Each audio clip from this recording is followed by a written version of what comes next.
Here we are in Final War Season 23. Glad this one's over now. I'm gonna post this vid probably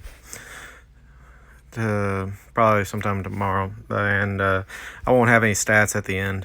I'll save that for the season recap because I got work tomorrow, so I'll be busy for the next couple days.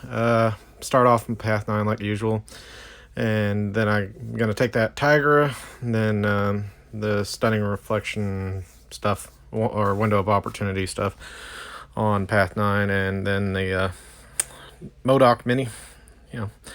The hazard shift, that's my normal roll. It's good to have a defined roll with an alliance because you kind of know what you're expecting. This Mephisto, I wasn't really too worried about it. When you look at this fight, you really just need to watch for his aura. I do boost pretty big this war just to be a little bit on the safer side, because if we want to hit masters, we need to win this war. So I used a little bit bigger boost than I probably needed to, but better safe than sorry. Maybe should have done it some other wars, but it hit crunch time, so better late than never, I guess you could say. But I'll probably go back to my over boosting strategy next season, unless we just have an awful start, and then I'll be wondering just what's going on. But on this one, he doesn't proc aura much at all, and for a while. So even right here, I'm just not really worrying about it. I'm just gonna bait out his SP2 now. I didn't really look. It didn't seem like I was taking any damage. I forget what it is, but yeah, he's taking slight damage. 47 a tick, I think it was.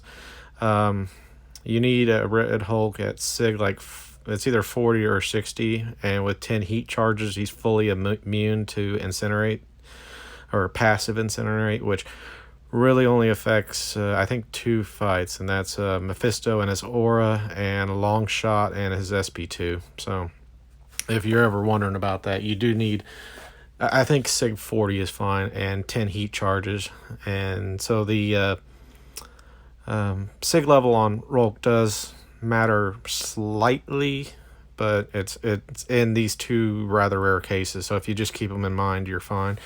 Not so much against Mephisto, because even with taking a little bit of damage at Sig 20, it doesn't really matter all that much, because like I said, I'm only taking like 47 a tick. So but against long shot, with how much damage he can do, it might actually matter. So just a fair warning to y'all. This fight I'm going to use magik for. Use my last advanced power boost. I haven't used this many advanced power start boosts since I've came to 4 Loki, I don't think. So rather interesting how some of my fights got assigned this season and what I was using them for. But it's fine. I mean, that's what the boosts are there for, to use them in more. I just hope I'll be able to stock up for next season. But on this fight, I could have started with just taking a combo, but I wasn't quite sure what her damage is like on this node, and so I just kind of played it safe. You saw me end my combo a little bit quick there right before she got to a bar, and then my next combo put me up to 2 bars, so it's a safe way to do it. I do try to do some backdrafts, but when it doesn't work, I just back off and parry. If I can't keep that stand-up intercept into backdrafts, if she ever sticks or I miss the stand-up, I'm just not going to bother. There, I just missed a parry, and it's just on me. But it's not a big deal. I knew she pushed me right into limbo, and that regenerated a lot of it, and this fight's pretty much on lockdown. I just didn't need to panic all of a sudden. This is that node 22 and power snack thing, so anytime I deck, she gets power, so that's why magik's pretty good fight here, or pretty good option here. I think you could do this without the advanced SP1 boost. It'd just be a little bit chancy. Here, these are another 2 magik fights, this dragonman and venom. I sped up the recording to double speed, because they're pretty much the same thing. The tigra was kind of interesting to me because I'd never fought it before, but this dragonman, not so much. I threw on an invulnerability boost just because I didn't have the SB1 boost, and like I said, Final War, boost out and do everything you can. This is pretty much just about getting to the SP2 safely, but without the advanced special 1 boost. Then at the beginning I tried to bait out the special 1 of Dragonman, and then I blocked it to get the ineptitude debuff on me, which gives me a willpower healing, and then it also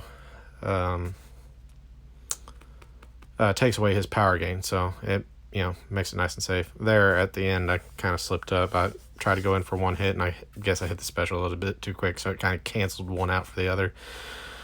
But these are pretty much just play them stun immune, and it's no big deal. The hardest part of Dragonman is whenever you're using magic with SB2 playing, then is just getting it set up. This one's a venom. It's really not worth much mentioning on.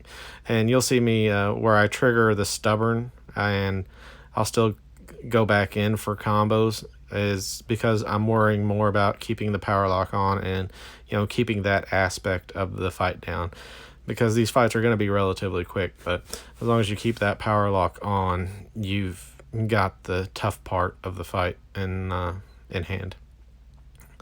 Going into this final fight of the season, Modok, I had to reboost a little bit. Conflicting schedules, not a big deal. Didn't go full out. I think I only went with a 20% combo boost, but my standard 15% attack. And I've done this fight before, and I know just don't finish a combo, because like right there his force field would have came back up, so it's 4-hit combo, and then hit into his block a lot, because despite the auto block thing, he doesn't have great block proficiency. So you can see I'm doing sizable damage through the block, like 1500 after effect and like 800 actual damage. So like it's a very safe thing to do, and you can see how much I'm chipping him down, and I've got power isn't really coming to me, and a lot of my hits are into the block, and he's already down to half. So that's just something always to remember with Modok, is don't be too worried about the fight. Hit into the block, and you can do a lot of block damage if you've got someone with some decent penetration. And so you don't have to have a Nick Fury or someone with True Strike to kill him. As you can see here, you just need someone with good block penetration. So like Doom would work, or someone with just like really high damage. Captain Marvel movie would work on pretty much any node. Get to binary and just let that happen. But that's all there is to this one. If you liked this season and want to see me make more vids, hit the like and sub. I'll post the season recap here in a day or two. Y'all have a good one.